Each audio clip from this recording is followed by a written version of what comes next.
Welcome to another edition of Lying on the Beach. I'm Steve Greenberg with Lois Whitman. And today our extra special guest is Robin Raskin. She's one of the major champions and influencers in innovative tech products today. She's well-known and respected writer, publisher, TV personality, conference events planner, creator. You name it, she does it in the world of tech. She has helped countless companies go from startups to major success stories. She produces these incredible conferences and expos and CES and other venues throughout the year. And welcome to Lying on the Beach, Robin. I wish I were lying on the beach, but thank you for having me. Well, I'm going to start off asking you the question that everybody asks me, as you are in innovation and so am I. What areas will be hot in 2020? What's your thoughts? But, every year it gets harder to predict, and the reason why is because all tech is now political, and we know that, and we're coming up on a crazy time in our political life, and it's meeting the tech life head on. So, yes, you will have 5G adoption is going to be huge, and what does that mean, and what kind of new experiences will that offer? And yes, you've got AI. What is it? Which companies are doing it for real and which companies are not? You've got VR coming more into the mix, but on a sort of larger level, you have a real shift taking place. We know the next smartphone is not going to cause waves of hysteria, unless it's foldable 400 ways. So the big trends are going to be, what does your smart home look like? What does your smart city look like? And, what does a smart planet look like? Things like privacy are going to enter into the conversation this year with tech solutions. Health is going to be big in the conversation this year. Longevity. So all these new areas where you wouldn't have thought it was about products, but it really is. So, Robin, would you say it's product or it's topics? So I think we're getting to kind of a convergence where the products are maybe less exciting than the topics. And the topics, if you have the one piece everybody needs to make two systems integrate, or the one television that can control all the appliances in your home, I think those are things like we're waiting to see. That's interesting. So we're just curious because everyone comes to you first, and they must be knocking on your door already, for CES and other venues that you work at. Are there any particular companies or concepts that we should be aware of that are going to dominate the news? Well, I'm a big fan of the last industries to be disrupted. So I look across the spectrum and say, okay, well, they disrupted fitness with, wearables. What hasn't been completely disrupted yet? And one of those is money. And the banking industry, I don't know if you pay attention, but it was the biggest year for fintech funding ever. And cryptocurrency, as you know, with Facebook's announcement, between Donald Trump saying he doesn't like Bitcoin and Facebook going full hog on the Libra, you've got the makings of a big story there. You have clearly, the entertainment guys, CES. A show like CES has always had traditional roots in entertainment and communications industry, so they're going to offer the next iterations of their entertainment. The car, as you know, has become the sweetest spot ever, and it's pretty amazing, not just for new cars, but for add-ons to your old cars. We ran into a guy the other day that has a license plate frame that you and I could buy for our jalopy today, but it has a camera in it, and it can watch when somebody rear-ends you or smacks you and take photos. So this persistent video camera it's a little idea. It's cost-effective, but I think those kind of gems of ideas are going to be big news. Robin, I think our listeners would like to know what companies have you helped introduce to the tech world? Which are companies that you've actually were the first ones to see, were part of one of your conferences or expos, and now is a household name? Okay, so one of my funny early on stories is this guy comes into my office when I was the editor of PC Magazine and explains to me how the entire world is going to get behind his encyclopedia that professionals don't write, people write it.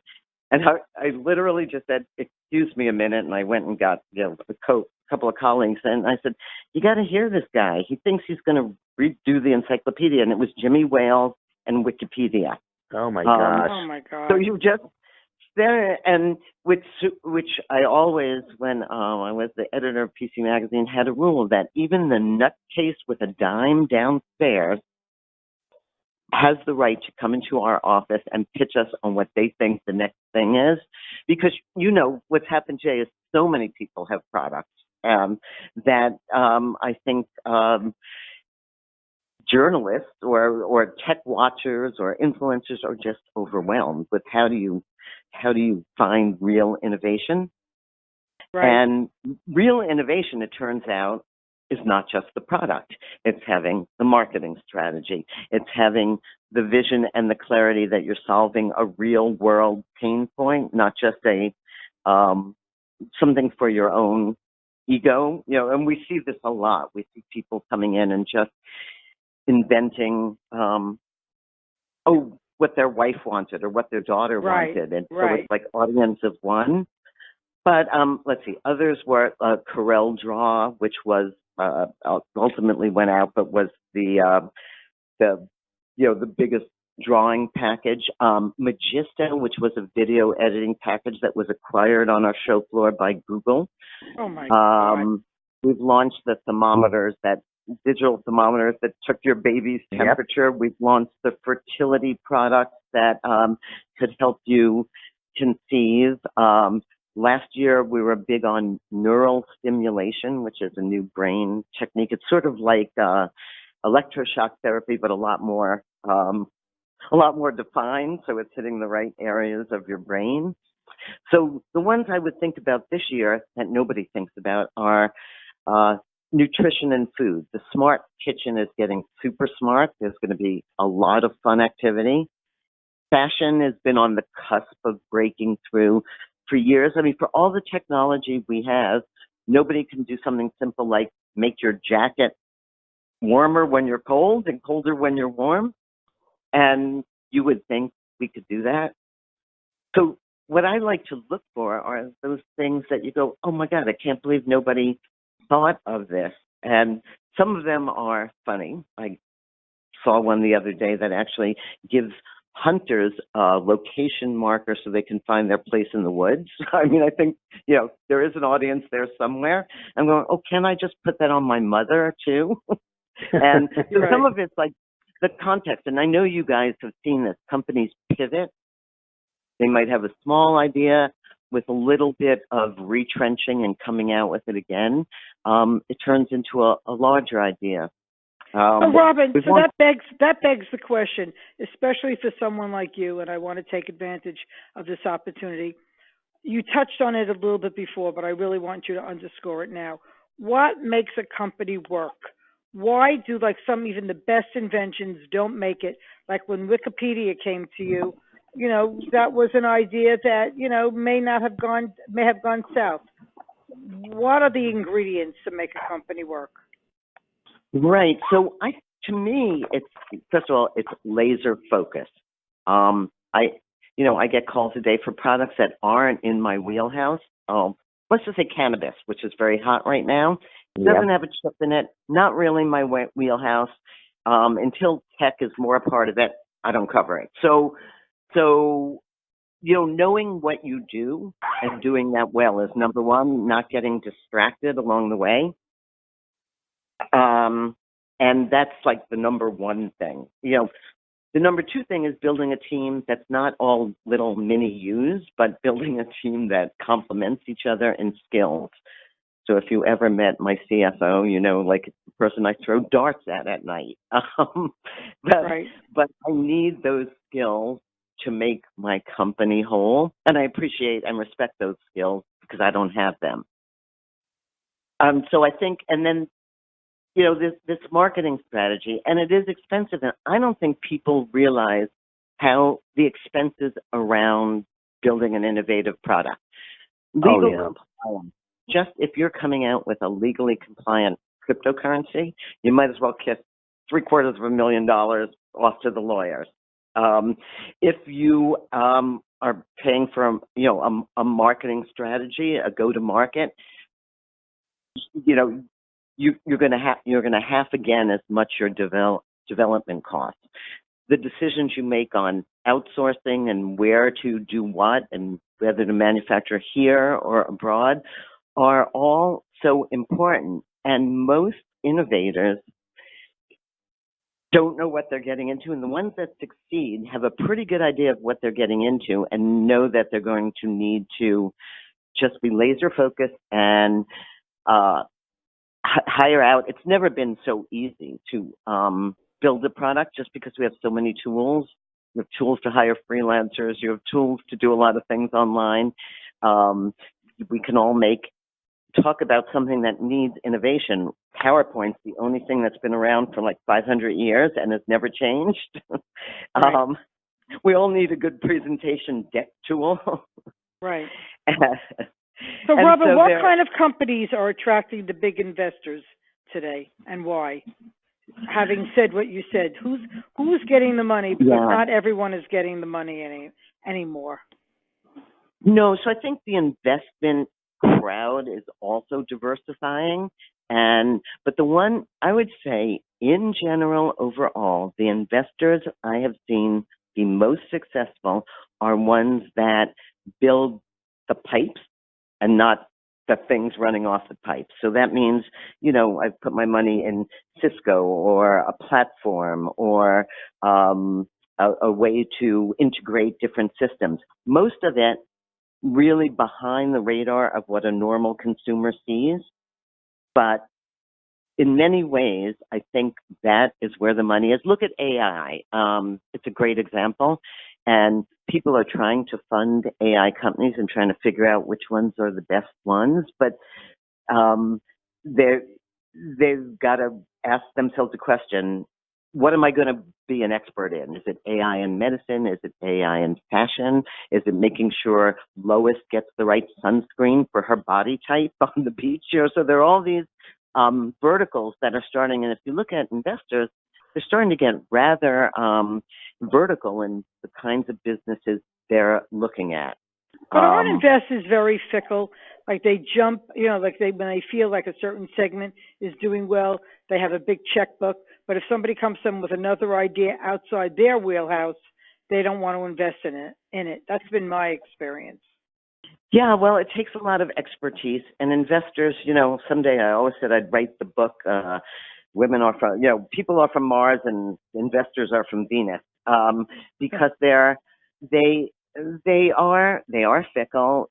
They want to see the returns in this lifetime, and that's part of a problem. You know, I think when you grew up, companies were built to last, and now they're built to sell, and that is an issue. And you know, underlying all of this craziness is that you've got these big four. You've got Amazon, Google, Facebook, and you know, there is talk of, are they too big?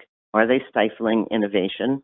And if you go back to years ago, they broke AT&T up for the same reason, you know, and that turned out okay. And nothing interesting lately comes out of the big companies, the Samsungs and the Sonys and whatnot. They're really following the little guys. The little guys come out with something new, and then they try and incorporate it, but you don't see really anything that's, you know, newsworthy for the most part coming out of the big companies. At least that's what my experience is. Well, yeah, it's a mix. I mean, I'd argue that voice. So you've got Amazon and Google doing voice, and voice may be the biggest thing that's hit us in the last couple of years. The fact that you can ask the weather, I won't say her name, or Right. or that you can do such a myriad number of things with your voice and not your keyboard. So if you extrapolate, what else should you be doing that doesn't involve a keyboard? Which is the next thing is mind reading. And you read about Facebook recognition system, and you know that if you go to Sephora now, you can sit in front of those makeup mirrors, but they're not just letting you put on makeup. They're actually looking at some emotional. Are you frowning? Are you happy? Are you frustrated? And they will register that with eye tracking and face movements. So, and then they will sort of allow a salesperson to come over and be prescriptive. So I think emotional tracking behavior is going to be really like the next thing. Yes, we all have 500 channels to watch, and we all have recommendation engines, but they really are pretty bad. So how you're going to see people looking to solve that. You're going to see people looking to solve the fashion problem. I don't care how this dress looks on some model. I want to know how it looks on me. Or I need a nutritional diet just for me. Those are all tech problems that are going to be solved. And you're also seeing, I think, a generation of kids, and you tell me if I'm wrong, growing up with a little more of a social conscience.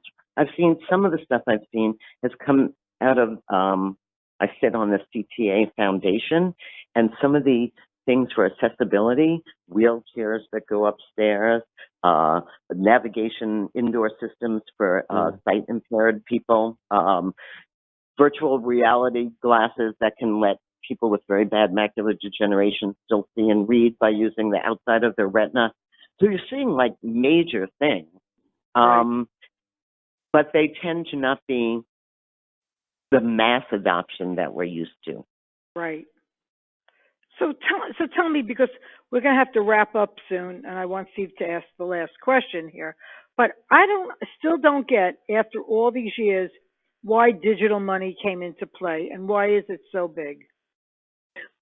So when I sit there and look at what the conversation should be about, first of all, my belief is that you shouldn't just have a conversation about technology. It's got to be kind of like applied tech. Here is a problem. This is how we solve it. Smart cities is a good example of that.